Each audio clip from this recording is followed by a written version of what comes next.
तंत्र की कथा याद आती है, आपने सुनी होगी। 4 ठग थे। एक किसान एक बकरी लेकर के जा रहा था, तो चारों ठगों ने कहा कि इस किसान से बकरी कैसे ली जाए।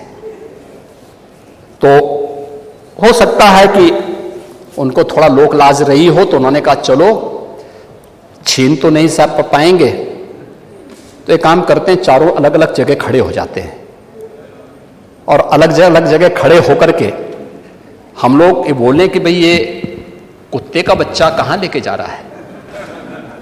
तो एक वो किसान बेचारा अपनी बकरी के बच्चे को कंधे में रख करके लेके जा रहा है, तो पहले ठग के पास से गुजरता है तो बोलता, अरे काका ये सब क्या ले जा रहा है, ये कुत्ते के बच्चे को अपने कंधे में लेके क्या जा रहा है।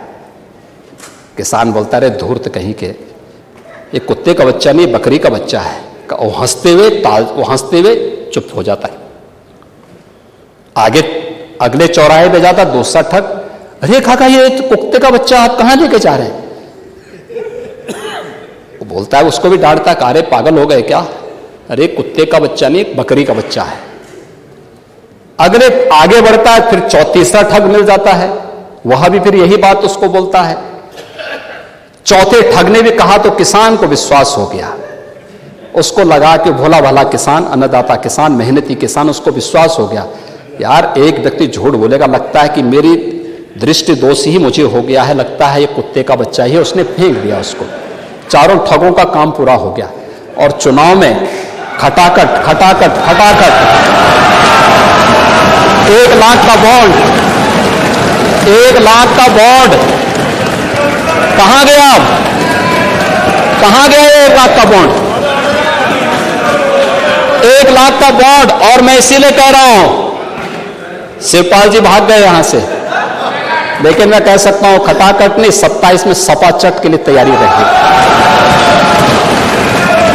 27 में सपा चट। 1 लाख बॉन्ड के लिए हम लोग भी मांगेंगे हिसाब। 1 लाख का बॉन्ड कहां गया। और मैं तो आप सबसे कहूंगा, एक बार जाइए जनता जनार्दन के सामने, पूछिए उनको कि भाई 1 लाख का हिसाब मांगे इन लोगों से, पैसा गया कहां, कौन खा गया, खाने वाले लोग कौन है 1 लाख का। दूसरा संविधान का गला घोंटने वाले लोग कौन थे। और कहते हैं कि मोदी जी तीसरी बार आएंगे तो संविधान समाप्त कर देंगे। मोदी जी तो 10 वर्षों से हैं। बाबा साहब भीमराव अंबेडकर जी का जितना सम्मान मोदी जी ने किया, पंच तीर्थों का निर्माण किया, बाबा साहब भीमराव अंबेडकर के जन्म स्थल मऊ मध्य प्रदेश में भव्य स्मारक का निर्माण किया, बाबा साहब भीमराव अंबेडकर से जुड़े हुए जहां उन्होंने अपने उच्च शिक्षा अर्जित की थी, इंग्लैंड की उस मकान को खरीद करके अनुसूचित जाति के बच्चों के लिए हायर एजुकेशन के लिए स्कॉलरशिप की व्यवस्था की और उसके लिए इंडिया हाउस के रूप में उसे स्थापित करके इसको बाबा साहब भीमराव अंबेडकर का एक स्मारक इंग्लैंड में भी बनवाया और स्कॉलरशिप की व्यवस्था की। ये मोदी जी के कारण हुआ।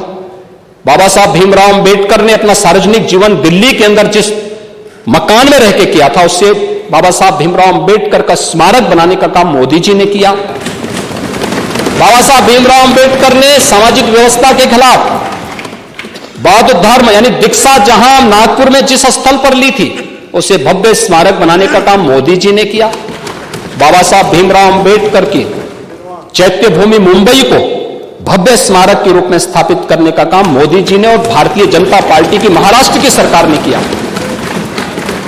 मोदी जी को आप यहां पे मोदी जी के बारे में गलत सूचनाएं देते रहे और बाबा साहब भीमराव अंबेडकर को हराने वाली कांग्रेस आज जनता को गुमराह करने में सफल हो गई है। वही पंचतंत्र की कथा मुझे याद आ गई। आरक्षण समाप्त कर देंगे।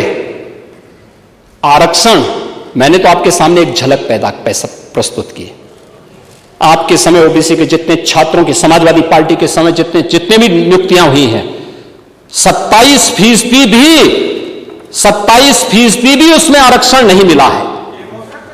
27% भी, किसी भी नौकरी को आप उठा करके देख लीजिए, मैं दावे के साथ कहता हूं 27% भी ओबीसी के छात्रों को नौकरी नहीं मिली, पिक एंड चूज होता था। क्या ये सच नहीं? आज जिस तहसीलों की आप बात कर रहे हैं, यहां पर भतीजा और चाचा की एंड कंपनी वसूली के निकली थी और लेखपालों की तैनाती उस आधार पर हुई थी। आज तो नहीं है, आज तो हमने 5,500 लेखपालों की तैनाती दी है। एक भी जगह कोई उंगली नहीं उठा सकता, कोई नहीं उठा सकता। जब ये नौजवान जाएंगे एक ट्रांसपेरेंसी आएगी। आप अंत में बोल देना, पढ़िए आप, उसके बाद बोल रहे। हाँ अब बोलेगा, मैं आपकी बात को सुनूंगा, लेकिन मैं केवल बोलना चाहता हूं कि आप लोग ये पंचतंत्र की कथा को क्यों दोहराने का काम कर रहे हैं? कभी फिर से पूरी नहीं होने वाली है, याद रखना।